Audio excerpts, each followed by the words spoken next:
الحمدللہ والصلاة والسلام علی رسول اللہ وعلی آلہ وصحبہ اجمعین اما بعد فاعوذ باللہ من الشیطان الرجیم بسم اللہ الرحمن الرحیم کنتم خیر امت اخرجت للناس تأمرون بالمعروف وتنہون عن المنکر وتؤمنون باللہ رب اشرح لی صدری ویسر لی امری واحلل عقدۃ من لسانی یفقہوا قولی۔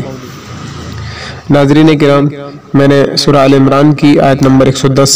تلاوت کی ہے، جس کی مناسبت سے میرا عنوان ہے کہ ہم لوگوں کے لیے خیر کا معاملہ پیدا کریں۔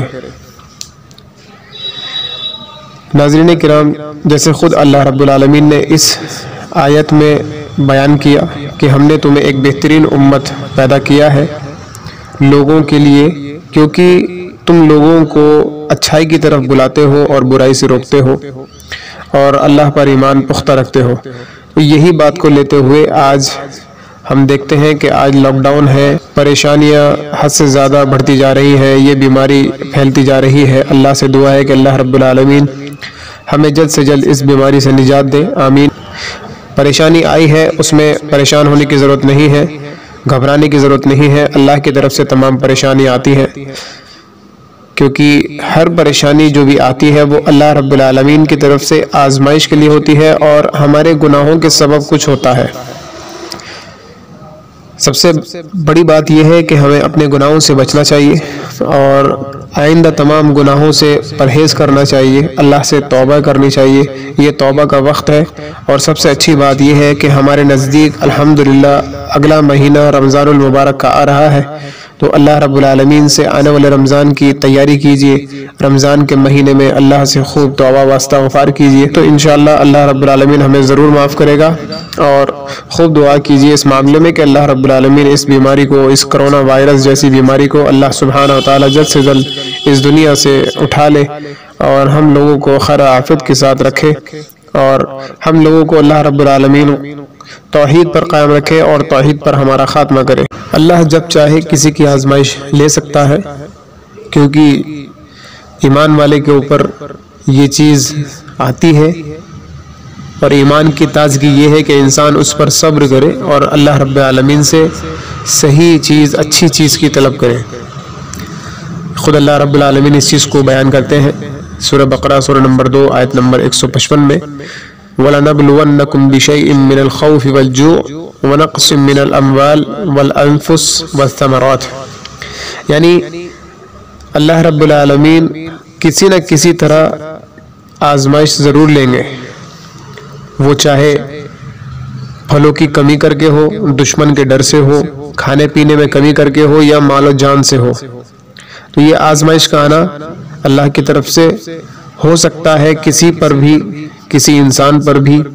لیکن اسی آیت میں اللہ رب العالمین فرماتے ہیں وَبَشِّرِ الصَّابِرِينَ، کہ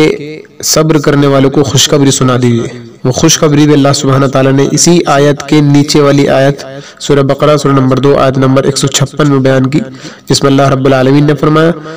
الَّذِينَ إِذَا أَصَابَتْهُمْ مُصِيبَةٌ قَالُوا إِنَّا لِلَّهِ وَإِنَّا إِلَيْهِ رَاجِعُونَ،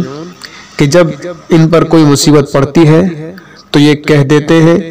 کہ ہم تو اللہ کی ملکیت ہے اور اللہ کی طرف لوٹ کر جانے والے ہیں۔ یعنی اس بات سے پتہ چلا کہ ایمان والے کو اتنا صبر کرنا چاہیے کہ وہ صرف اور صرف اللہ پر توکل رکھے، اللہ پر بھروسہ رکھے، اللہ پر ایمان رکھے، اور اچھی امید اللہ رب العالمین سے رکھے، کیونکہ اللہ سبحانہ وتعالی سے حسن ظن ہونا چاہیے، اللہ رب العالمین سے اچھی توقع رکھنی چاہیے، تاکہ اللہ سبحانہ وتعالی ہمارے آزمائش میں ہمارا حساب آسان لے، اور اللہ سبحانہ وتعالی آزمائش کر لینے کے بعد میں انسان کے ایمان کو پختہ کر دیتے ہیں، کیونکہ آزمائش جب آتی ہے کسی انسان کے اوپر تو یہ اللہ کی طرف سے امتحان ہوتا ہے اس انسان کا، ٹیسٹ ہوتا ہے اس انسان کا کہ اس کے ایمان کو اور پختہ کیا جائے، یعنی جانچتا ہے اللہ سبحانہ وتعالی کہ انسان کس راستے پر جا رہا ہے اور کیا کرنا چاہتا ہے، کہیں غلط راستے پر جاتا ہے تو وہ انسان بھٹک جاتا ہے، اور جو انسان صحیح راستے پر آتا ہے اس کے لیے خوشخبری اللہ سبحانہ تعالیٰ نے دے دی کہ اگر کسی کے اوپر کوئی مصیبت آ جائے تو وہ کہہ دیتے ہیں کہ کوئی بات نہیں، اللہ کی طرف سے مصیبت آئی ہے، اللہ کی طرف سے پریشانی یا بیماری آئی ہے، اور اللہ ہی اس چیز سے نجات دینے والا ہے۔ تو یہ اچھی امید رکھنی چاہیے، اچھا توقع اور بہترین ایمان دل میں ہونا چاہیے اس بات کے لیے کہ اللہ سبحانہ تعالیٰ ہی اس مصیبت سے نکالے گا، اللہ سبحانہ تعالیٰ ہی اس پریشانی سے نکالے گا، اللہ سبحانہ تعالیٰ ہی اس بیماری سے نجات دے گا، آمین۔ یہ سمجھنا بہت ضروری ہے کہ اللہ سبحانہ و تعالیٰ ہی ہر چیز کا کرنے والا ہے۔ بیماری، پریشانی، آزمائش،